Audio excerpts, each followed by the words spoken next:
That's the body.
Welcome. It's I, Chaos Rain here for another special broadcast, I like to call it. As y'all know, for the title,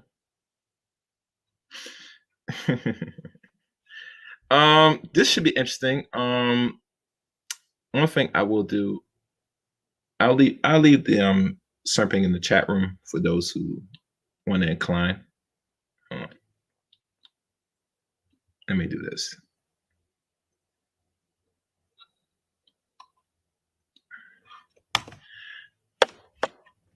Okay, so as you know, today's stream we'll be focusing on what is titled, "Does the Black Panther Party Cause Its Own Demise?"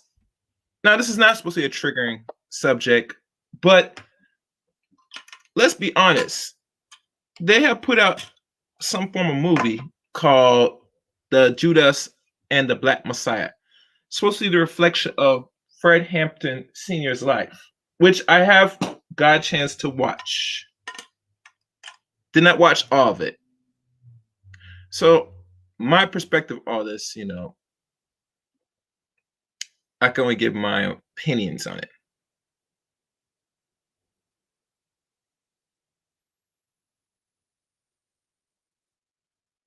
Okay.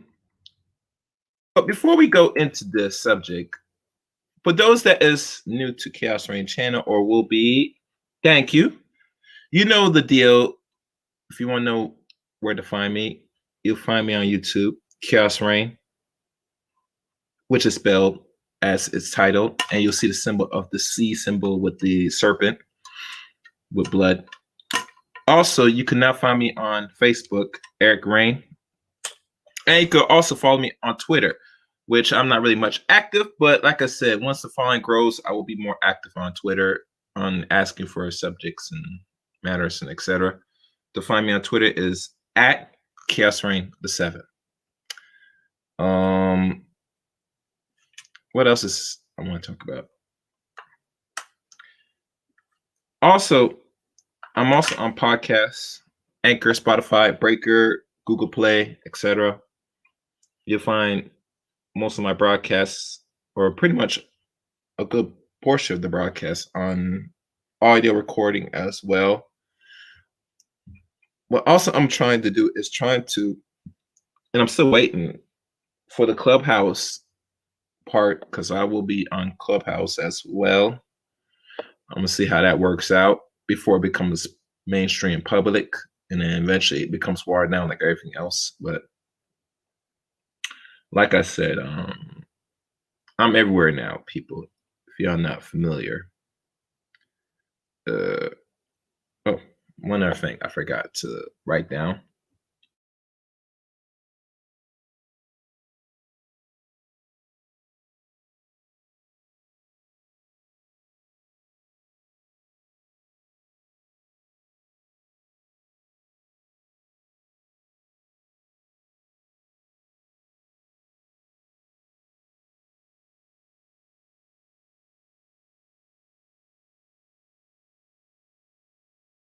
Now, what you see here on this monitor or on this avatar,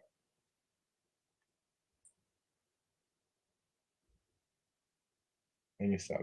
What y'all witnessing? This is Khalid Abdul Muhammad, and as y'all know, this was one once former Black Panther that was part of the Black Panther Party for last back in the mid 90s for maybe 6-7 years, I believe.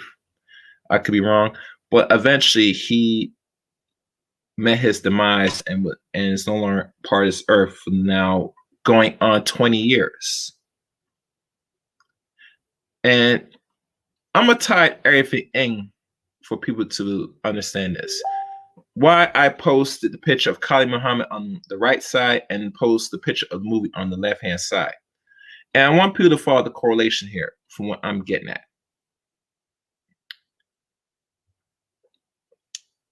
And one of the things I want people to understand is that Khalid Abdul Muhammad, he was very much one of the last few small portions of revolutionaries of the 20th century. And I say it's personally because the works he was doing or was going to do was very much and was very effective. And to be fair and honest with y'all, what I've come to conclusion during his untimely death um, is very suspect. Some people say that he had health problems for a long time, which is possibly true. But nonetheless, when people of any direction or movement that's trying to organize a set of people, you have to question everything, people, because this plays into the movie that was in theaters Friday. Now, if I do a quick Wikipedia search of the background, because a lot of people, especially Black people, if they want to get more familiar or information about Fred Hampton Sr., you could watch the movie for yourself on discretion. But be warned, anything you see for any media outlet, whether true or not, you always gotta have an open mind. And when I mean by open mind, you have to be very cautious. And as I make sure, let me type in Khalid Muhammad. Khalid Abdul Muhammad. Khalid Abdul. So I'm gonna try to find Abdul Muhammad.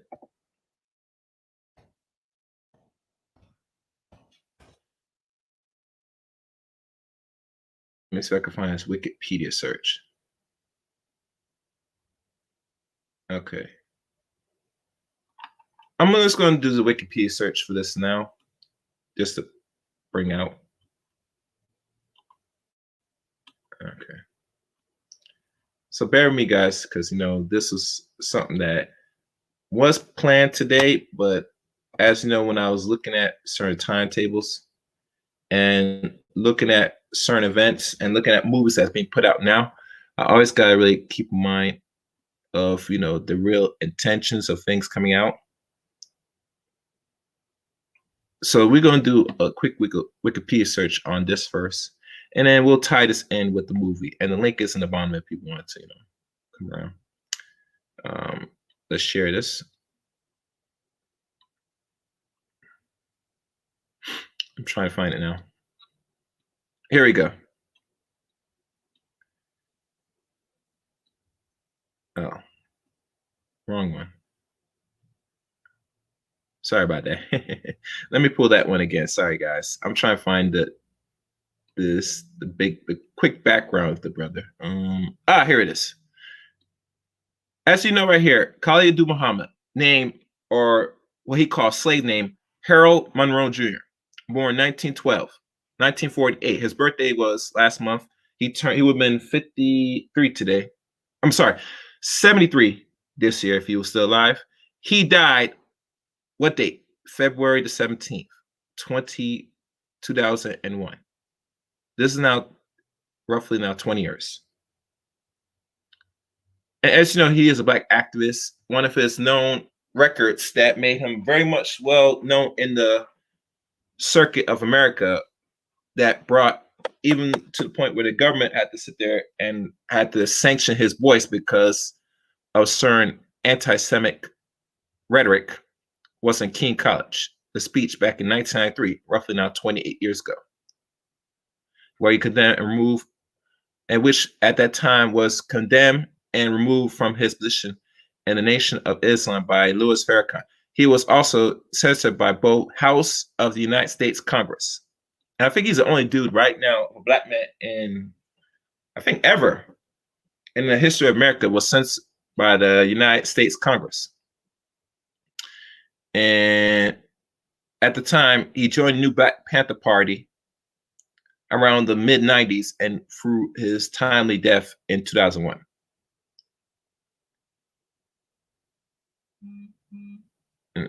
And as you know, anti-miscegenation and all the stuff. And mind you, Khalid Muhammad was a well-educated Black man, very highly intelligent, because he was from Houston, Texas, as you could tell here.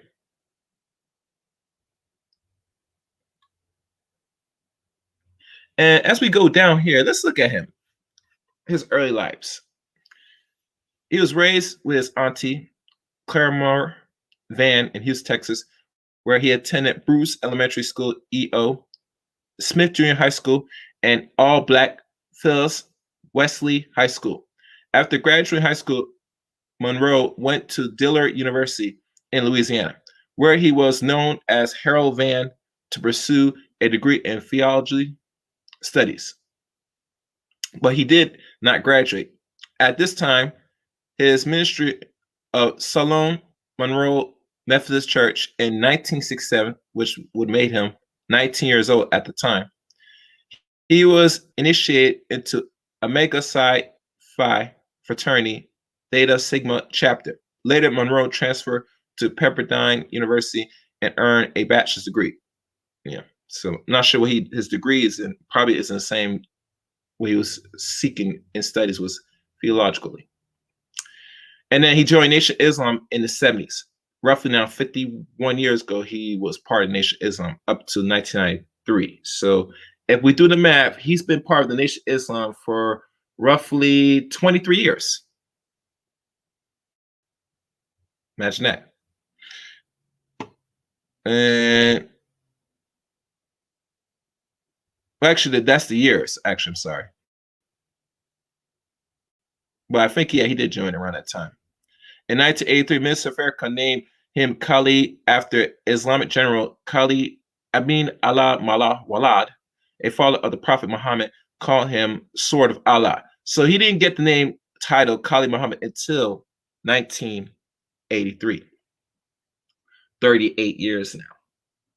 So he'd been given the title Khalid Muhammad roughly up even to his death back in 2001, 18 years ago, up to 2001.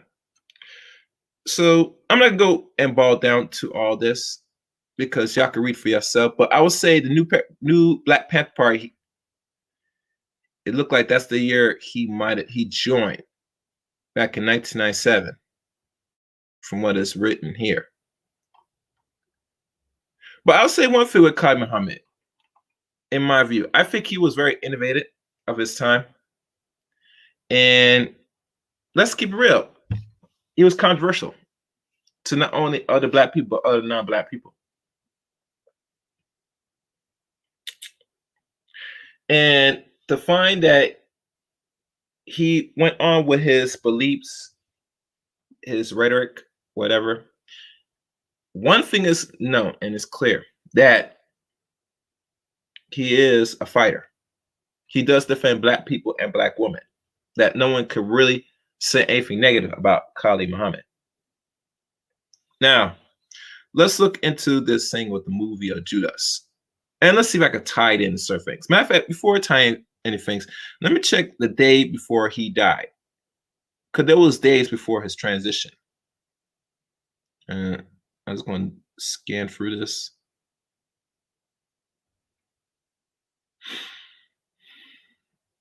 It doesn't really show here. Yeah, it doesn't really show.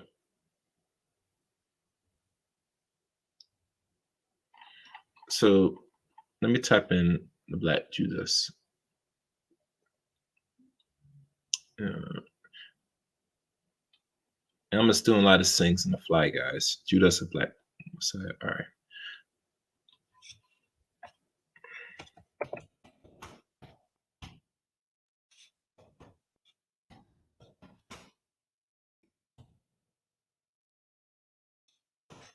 Hope I can find it.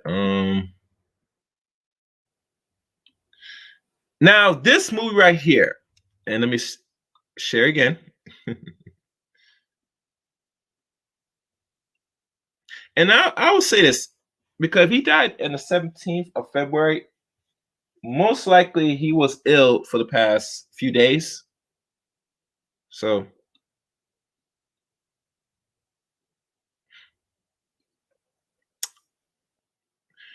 now this movie, now what I could tell you before I read this, from what I've gotten out of the movie so far, yeah, this was the life of Fred Hampton. And the Black Panther Party in Chicago Chapel. And it shows what he is, what his character is. The only thing I can get out of the movie, because I'm not completely watched it, but I could say this: it's showing a depiction of the traitors amongst the Black Panther organization to a degree.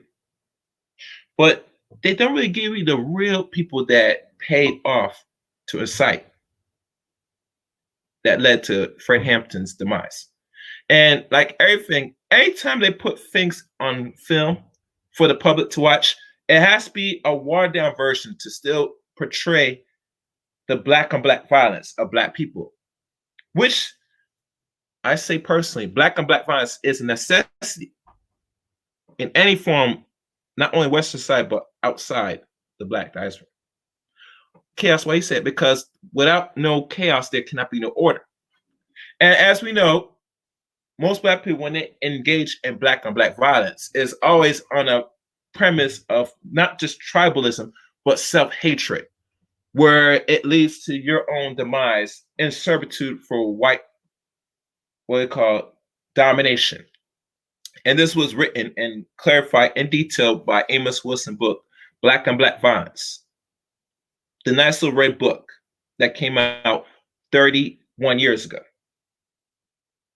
So when you think about black and black violence as a black person, man and woman, you always got to put in the back of your mind that who does it serve when you commit atrocities amongst your own? For every reason. And it's not usually a just atrocity. It's usually atrocities where one party gets hurt or killed and someone loses not only the family, but loses loved ones. They lose business. They lose some parts of the infrastructure that you do not control. A lot of dynamics come to play what happens when black and black violence is due to black people not done properly. This movie right here, as you can see right here, if y'all watched it, and I would say this personally, for those that will go see it, keep that in mind. When you watch it, keep in mind that there's always games and an agenda to put out when they put out movies amongst black people doing things that changes the climate of the Western world. It's not always revolutionary that starts off physicality. There's always institutions. There's always thoughts. There's even go as far as certain catchphrases that change the mind and thinkers of people to start change their way how they operate, how they move in their environments. That will create what we call a revolutionary change throughout the environment majority people in the West nest in. So, what's this movie about? And this is a short Wikipedia synopsis. And mind you, like I said again, if you're gonna watch this movie, keep this clear mind and understanding that there's always an intent and agenda to everything you watch. This came out on the, let me see, the 12th of February. American demographics or drama film about the betrayal of Fred Hampton, which is played by this man right here. And you know, this man is an African foreign nationalist from Europe. And one other thing I want to say to people that are not aware of, isn't it ironic that when there's portrayal of black people that's descendants of slaves in America, they don't put or hire black people that are from this country that have parents that go back a couple generations that were slaves in America, play roles of other Americans that were true. They would ask Chaos, why this is so important? I'll tell you why. You know why they do this? And not only that, most of these actors that's not born in America playing your roles, but they're cheaper to get somebody that could look like you, play the same roles for less money. And not only that, but also, here it is. They also will play the roles that will disrespect you and your culture here in America. Because let's be honest, what connection does a foreign black person, man or woman that's not born in America, could play a role of a person that has a history and is clear on his history of America?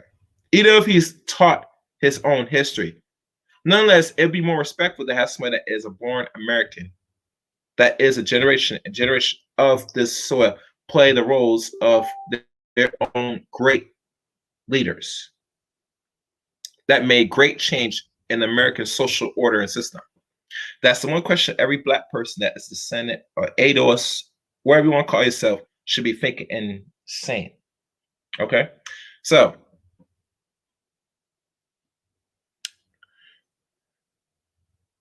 an Illinois chapter of Black Panther Party in late 1960 Chicago, at the hands of William O'Neill, Lakeith Stanfield, William O'Neill,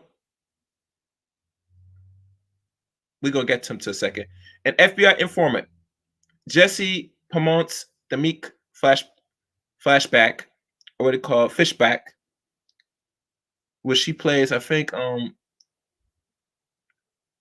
that's Fred Hampton's wife. Austin Sanders, Daryl Britt, these are all actors, so I'm not going to names.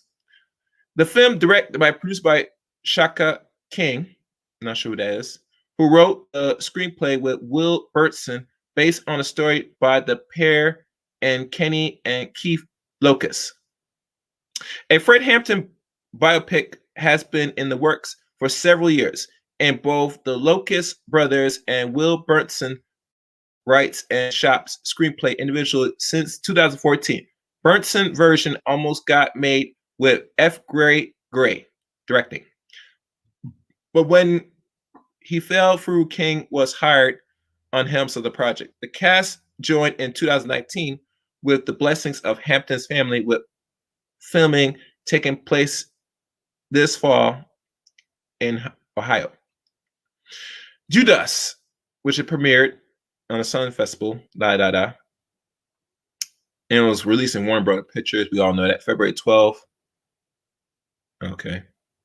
And we go down. The plot. The late 1960s, 17-year-old petty criminal William Bill O'Neill is arrested in Chicago after attempting to hijack a car while posing as a federal officer. He is approached by FBI Special Agent Roy Mitchell, who offered to have O'Neill charge drop if he works undercover for the Bureau. O'Neill is assigned to infiltrate the Illinois chapter of Black Panther Party, BPP, and his leaders, Fred Hampton. O'Neill began to grow close to Hampton, who worked to form alliances with rival gangs and militia groups while extending community outreach through the BBP. Free Breakfast for Children program. Hampton persuade oratorial skills eventually helped to form the multiracial Rainbow Coalition.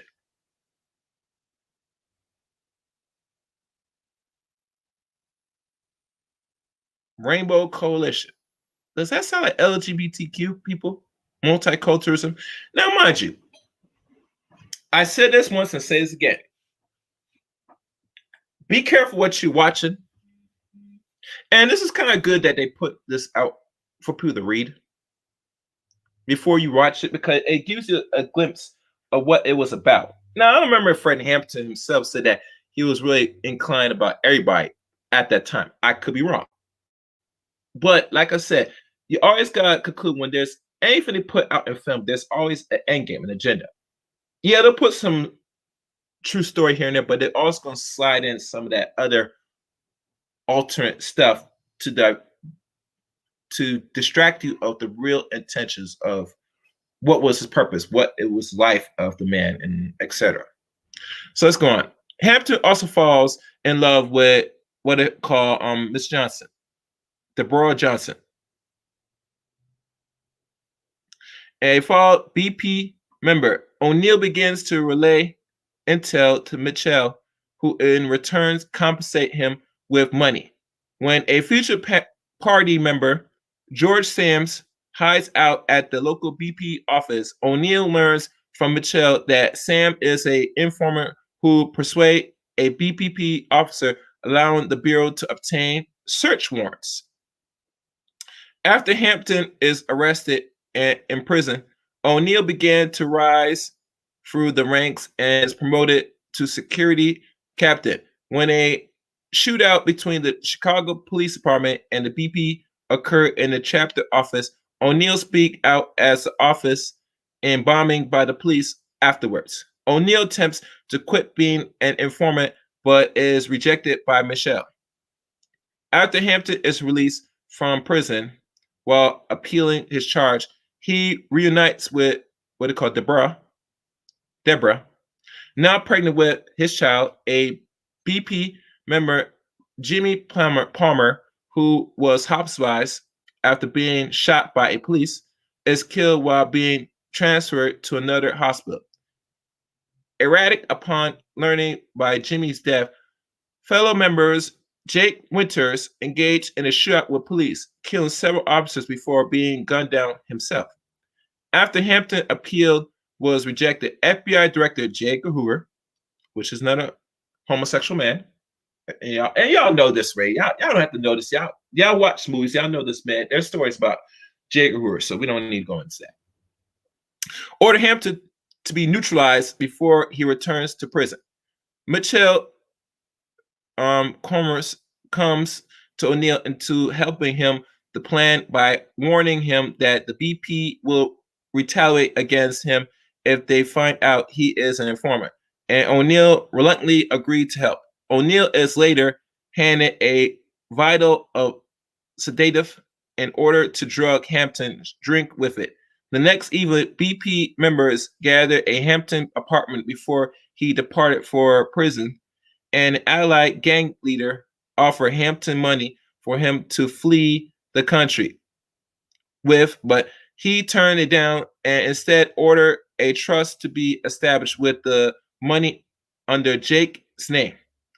As the evening progressed, O'Neill reluctantly, he drugs Hampton's drink and depart. Soon after, the hours later, officers and agents raid the apartment and shoot Hampton dead later.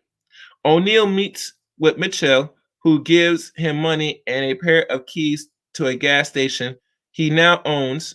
O'Neill attempts to quit again, but reluctantly accepts the money and keys and places them into his pocket.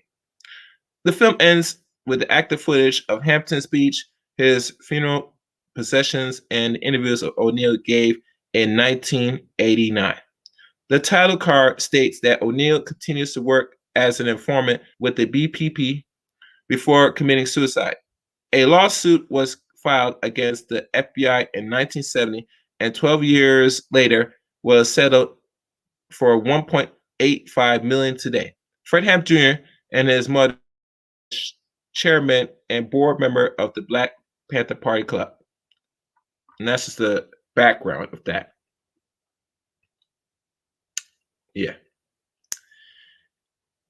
Yes. So, like I said, that is just the I'm looking at it right now. That's just the Wikipedia background of that movie. Well, like I said before, and I will say this again, that I think they should really call it The Life of Willie O'Neill, to be honest with you, to show why was he a snitch and informer.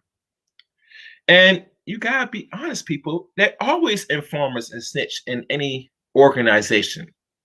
Mostly Black organizations, you find it more than anything else. But that's another story. But nonetheless, they're always around. Now, I watched a particular video of when they talk about, and this is gonna be off topic, with the Meek Mills, the Tekashi 6ix9ine, also about snitching. Now, listen. I'm gonna say this to my perspective, Black people. Why is it that you talking about we have snitches and you're not doing nothing about the snitch? Isn't a snitch supposed to get stitches? Last time I think that's how it was supposed to play out. Snitches get stitches. But it goes back again that majority of Black people, or Western man and woman, but we say Black people to keep it simple, are really cowards when it comes to doing what they should be doing. Um, One thing, if people have not learned, when you watch these movies, especially that other groups of men or other racial groups handle traitors and snitches, you know, and we all know because we watch it, we see it constantly. There is consequence for someone that could be a tangible threat to a business or any organization. People are made an examples at the end of the day, unfortunately. To be as a person now in the 21st century or the last century, talking about saying that, there's somebody a snitch. Okay, that's nice. So what are you going to do with the snitch? Do about the snitch? Now, how people, other groups or tribal groups, they don't sit there and talk about snitches. They deal with it and give them stitches. But because how we have a thinking as the Western Black man, Black woman today, Black people in general, we do not handle our business like we should be doing. And we're just having some real conversation, real dialogue, real talk about this. Now, do people should keep saying that there's a snitch amongst people? And then, I mean, you're free to say whatever you want to say.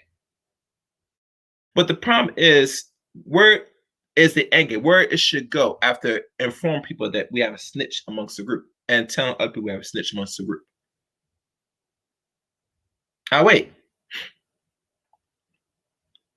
If you look at the Black Panther party for the movie, I believe if they knew that Willie O'Neal was a snitch and they moved accordingly, Fred Hampton might have been around for a couple more years.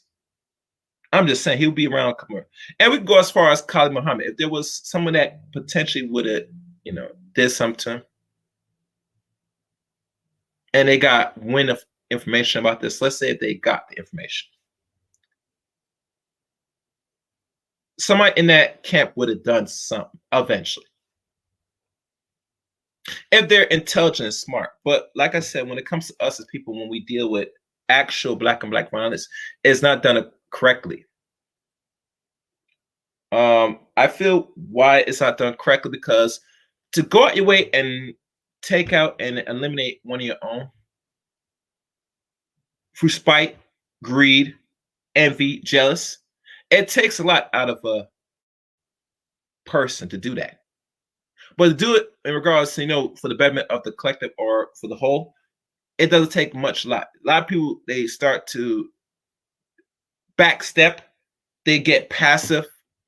And I understand why, because let's be honest, to really do what you have to do and be like other groups of men, you have to be an inner demon, a real monster.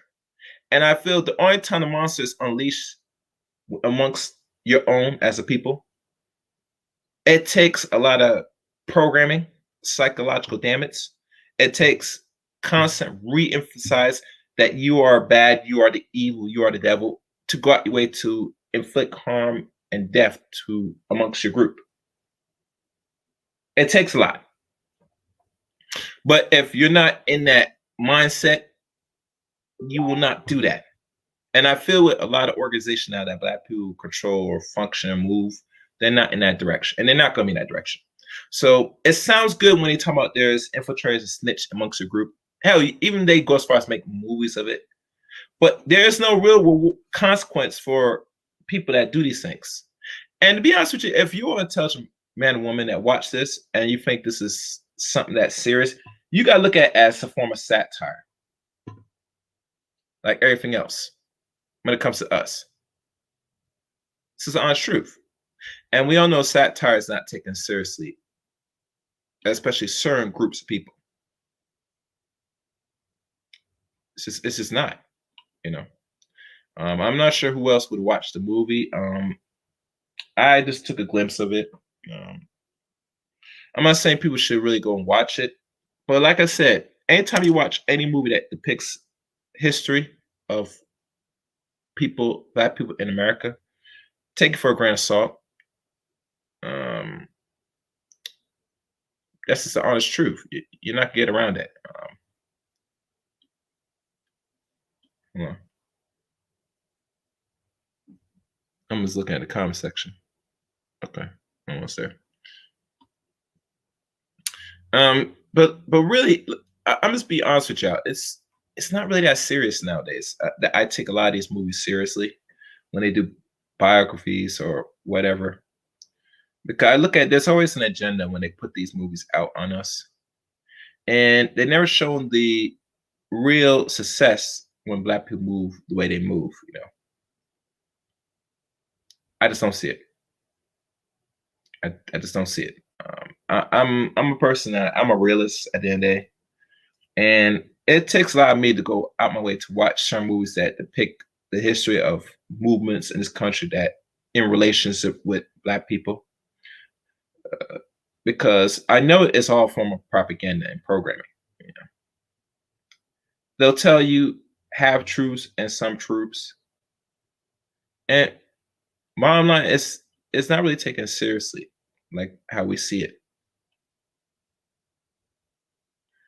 Um, One other thing before this concludes, I have came across a particular book that was released last year, and let me see if I can find it. Where is that book?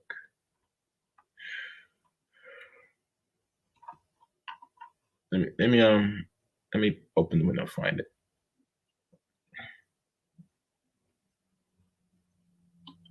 Cause I have to really find this book.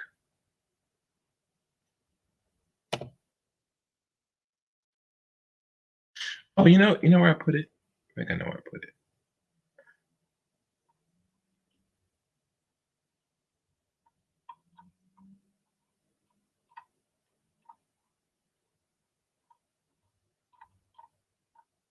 Hmm, it's not in that section. Let me check the other section. And I'm trying to remember who wrote this. If I can find it. Let me see if I can find it.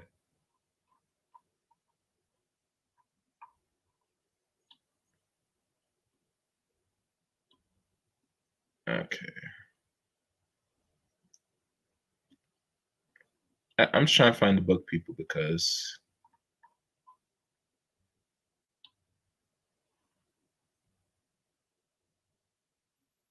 all right, perfect.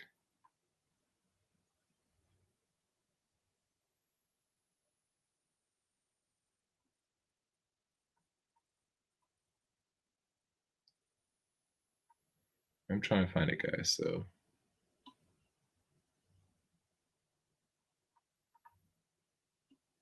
here it is. Let me go back here.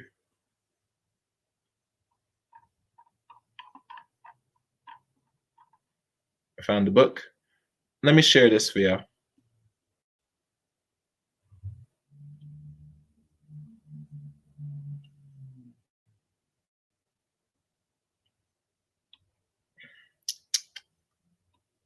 This book came out, I think it's November or December of 2020.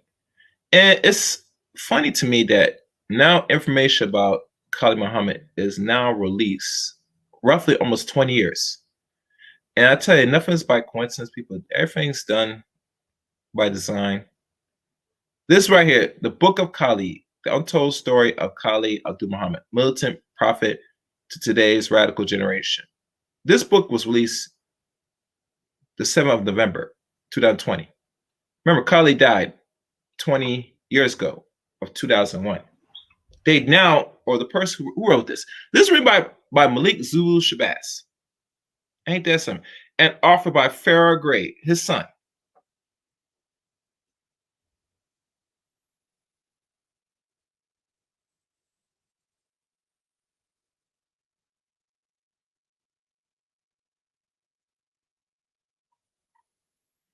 and we find that the first edition was January 2021 published. So it seemed to me it was released end of this year, first week of January, roughly 20 years.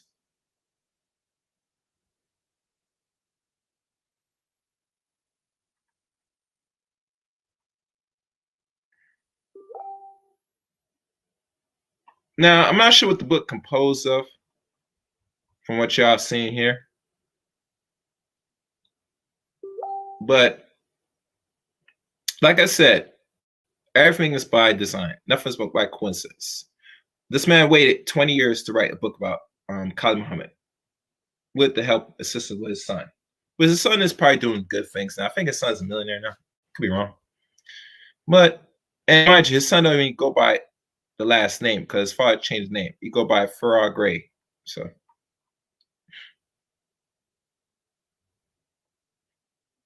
and his son was very solid about his father. Let y'all know. So I don't really have nothing to guess of the son. I know what it is because they keep eye of some people that did revolutionary things, meeting the swords of Allah, etc. Y'all know the deal.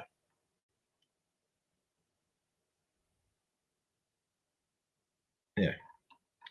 So if anybody want to buy the book, I mean, get the book yourself for reading purpose or get the audiobook. Nonetheless, they have a book now for this man.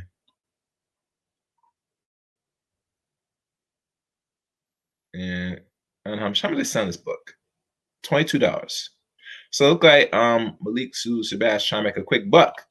That's how most people that play a part of the demise. Because to wrap this up, there's always a William O'Neill amongst every group in any organization.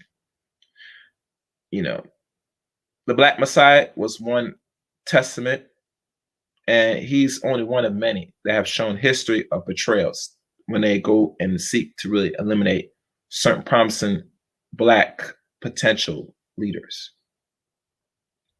So if you have not learned from this, know this, that, that with any movie they put out, especially stuff like this, you keep a clear point of view. Keep your mind open. Do not take things from conclusion. Always look at the inner workings and always think ahead, the end game. What's the purpose or the outcomes they have in producing this movie? Because if you know that, then you have a better shot understanding the real intentions of why the movie was produced and came out.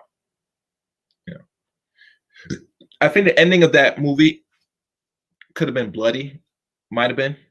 I can't say because I haven't watched the ending part of it. And normally, you know how things go when they show the death of another Black man.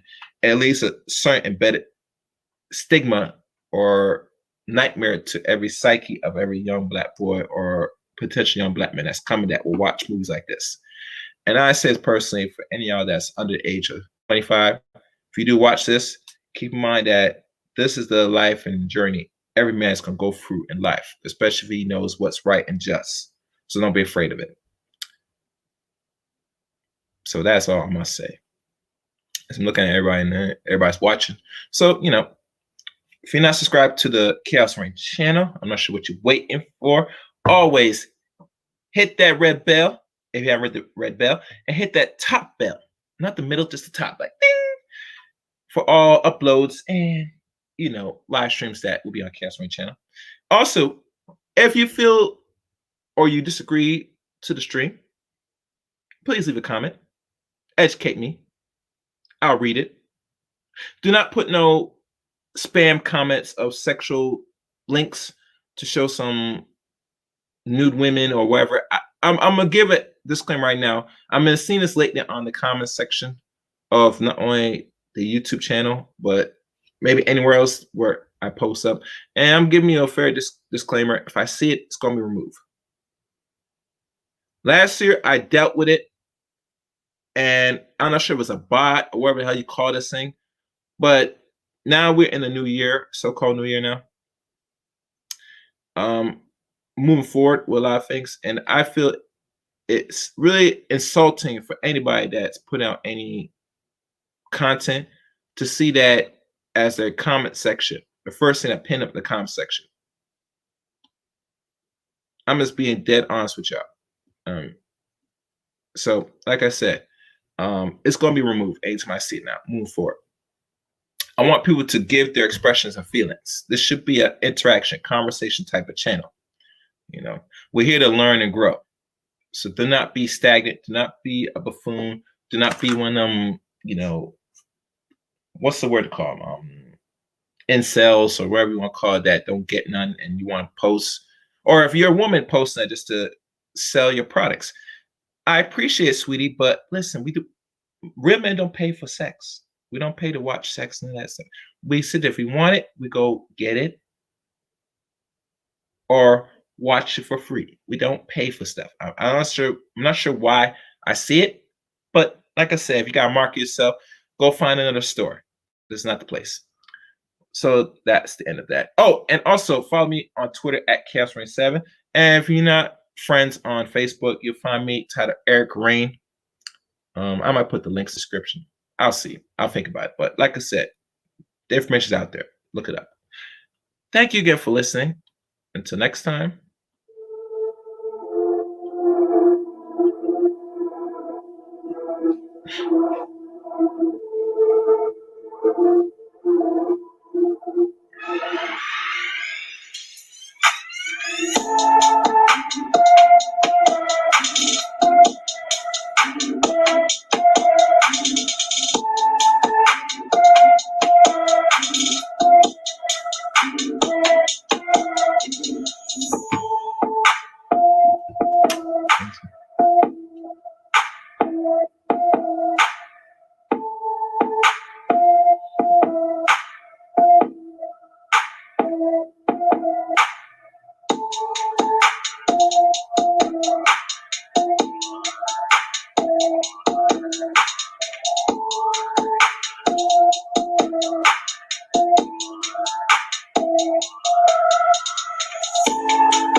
Let chaos reign.